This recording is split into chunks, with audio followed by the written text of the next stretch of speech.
kita akan belajar dari Kulon Progo. Jadi sudah ada bersama kita Ibu Hana Sukmi. Jadi beliau adalah sekretaris dari Aksi Cinta Kulon Progo. Nah, kepada Ibu Hana, waktu dan tempat kami persilahkan.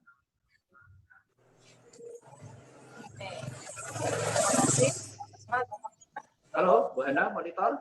Halo, ya. Ya, Bu Hana. Terima kasih waktunya, Mas Asma. Assalamualaikum warahmatullahi wabarakatuh. Selamat pagi semuanya, teman-teman. Kita jumpa lagi di sini di forum live pagi ini. Saya di sini Hana Sukemi dari Wates Kulon Progo, mewakili komunitas Aku Cinta Kulon Progo. Di sini saya sebagai sekretarisnya di komunitas ini. Komunitas Aku Cinta Kulon Progo ini sudah berdiri sejak tahun 2012 dan untuk saat ini alhamdulillah sudah cukup banyak anggotanya.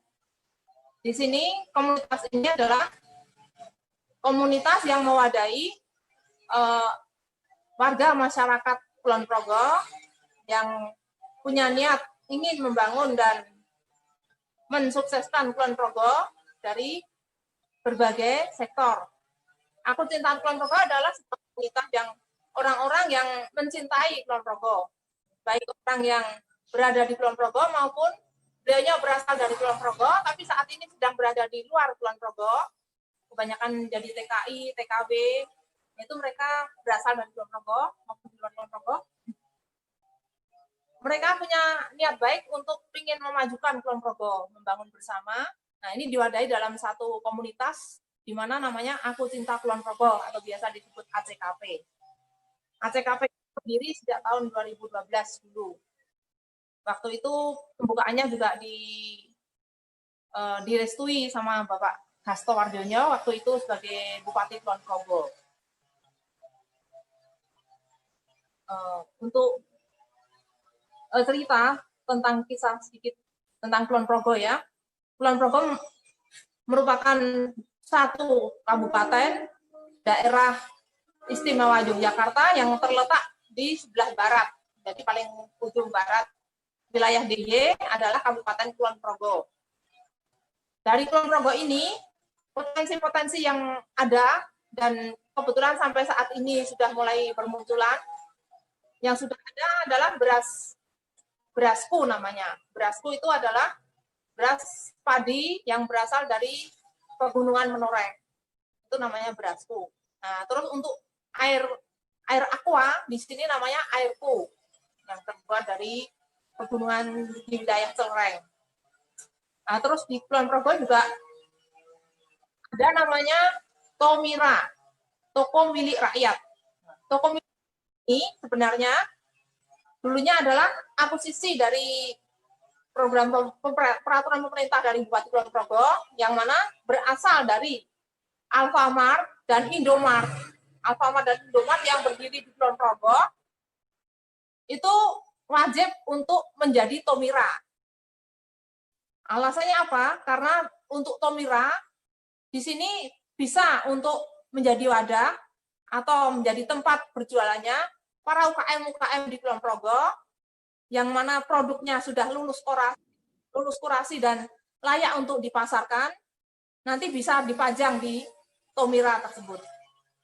Jadi hasil-hasil produk-produk Kulon Progo seperti kopi, Tiodango, seperti geblek, makanan-makanan khas Kulon Progo yang lainnya, yang sekiranya layak untuk dijual, sudah lulus kurasi, nanti bisa dipajang di Tomira. Jadi Tomira itu sebetulnya dulunya adalah Alfamart dan Indomart.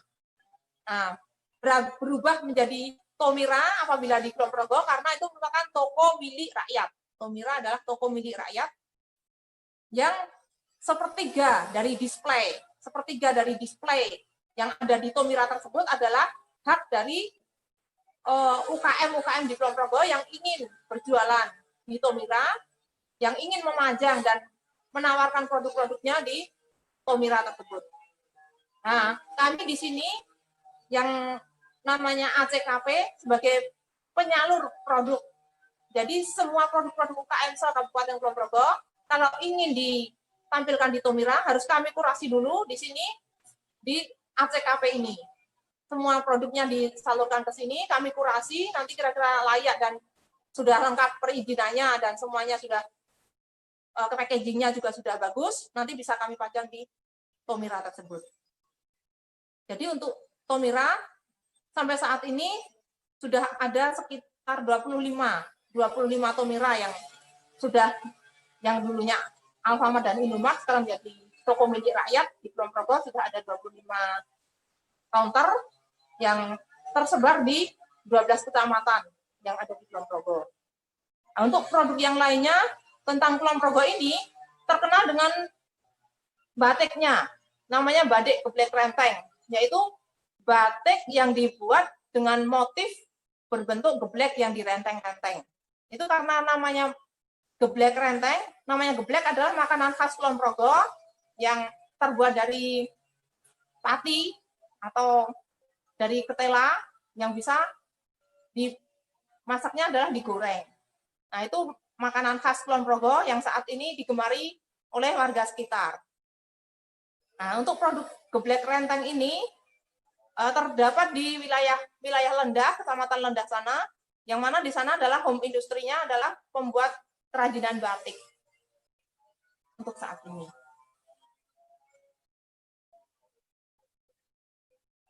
Harapannya karena saat ini Kulon Progo telah hadir di Kulon Progo sebuah bandara internasional yang mana di sini namanya Bandara New Airport Indonesia yang terletak di wilayah Temon. Bandara tersebut nantinya akan bisa menjadi pintu gerbang untuk wilayah Kulon Progo, untuk wilayah DIY, dan juga untuk wilayah Jawa Tengah, nantinya bisa masuk melalui Kulon Progo.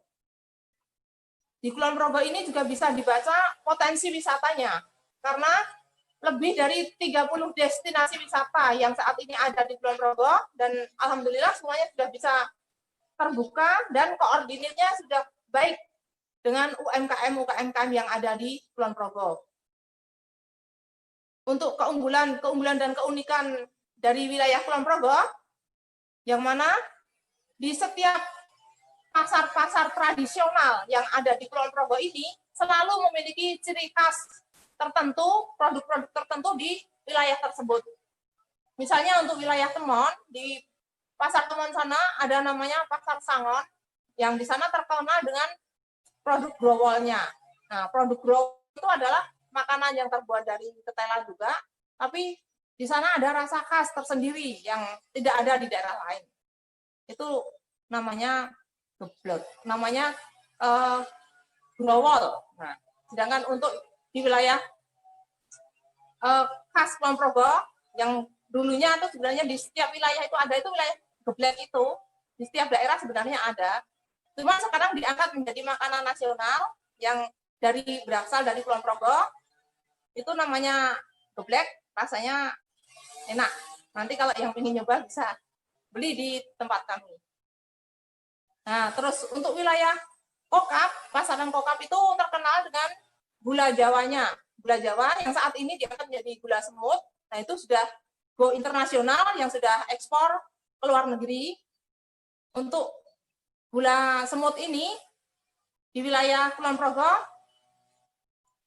sebenarnya masih banyak produsen-produsen yang ingin go internasional, tapi karena mereka sekarang sudah disatukan dengan Koperasi Tiwi Manunggal di Kokap, sehingga semua produsen-produsen bisa menyetor produk-produk mereka dijadikan satu di sana untuk dikurasi dan dilengkapi syarat-syarat produknya agar bisa go internasional. Nah, untuk saat ini UKM naik kelas di Kulon Progo, UKM naik kelasnya sudah banyak bergerak, dan setiap UKM yang ada di Kulon Progo sini sudah banyak belajar dari mentor-mentor senior yang ada di kabupaten dan provinsi, bahkan tingkat nasional. Mereka banyak belajar dari para motivator-motivator dan kurator-kurator yang sekiranya sudah go internasional. Untuk saat ini Kulon Progo yang sudah banyak produk-produknya, belajar dari mereka-mereka yang sudah senior, dan alhamdulillah dengan begitu Kulon Progo bisa go global. Ya, untuk saat ini saya Hana Sukemi yang tinggal di Wates, Kulon Progo, ada usaha namanya Toko Oleh-oleh Bu Emi, yang mana toko oleh-oleh Bu Emi tersebut untuk memasarkan semua produk-produk hasil UMKM se-Kabupaten Kulon Progo, yang mana saat ini kami jual di toko kami, Toko Oleh-oleh Bu Emi. Kebetulan toko kami berada di depan stasiun Wates, yang bisa menjadi pintu gerbang keluar masuknya tamu dan lalu lintas untuk para hadirin di Kulon Progo yang bisa menjadikan jujukan toko kami untuk bisa beli dan belanja oleh-oleh makanan khas Kulon Progo maupun hasil-hasil olahan dari Kulon Progo. Selain itu kami juga punya kafe namanya My Cafe, yang mana kafe tersebut untuk siang hari kami jadikan kegiatan untuk belajar kursus bahasa Inggris, terutamanya adalah kursus guide, kursus pemandu wisata, untuk terus asing, untuk bahasa Inggris bisa belajar di My Cafe. Nanti kami koordinasi juga dengan Dinas Pariwisata, di mana di sini juga ada menjadi pusat informasi wisata untuk tujuan Kulon Progo. Di kafe ini untuk malam hari bisa menikmati produk-produk olahan Kulon Progo, terutama kopinya, kopi, wedang uwoh, dan tehnya tersedia di sini. Dan kami juga menyediakan makanan-makanan khas yang ada di Kulon Progo yang tersedia di My Cafe.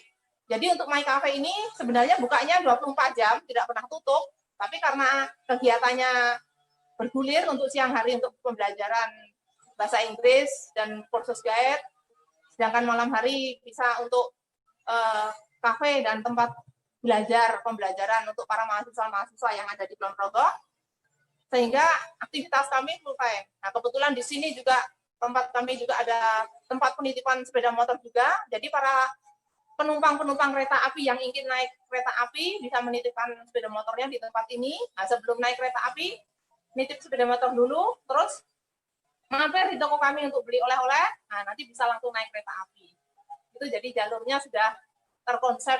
Alhamdulillah di sini sampai saat ini bisa untuk usaha bersama untuk mengembangkan UKM-UKM yang ada di Kulon Progo.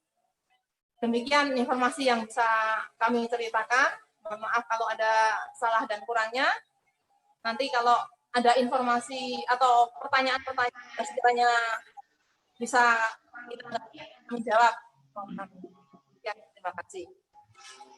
Oke, terima kasih banyak Ibu Hana Sukemi sudah berbagi tentang bela beli Kulon Progo. Jadi bela Kulon Progo dengan membeli produk-produk dari Kulon Progo. Nah, dari Kulon Progo tadi kita sudah belajar banyak. Jadi bagaimana sih peran pemerintah, salah satunya dari Kulon Progo 1. Jadi dia sudah melakukan berasku, airku, batikku, kebetulan namanya aku sehingga aku itu identik dengan Kulon Progo. Nah,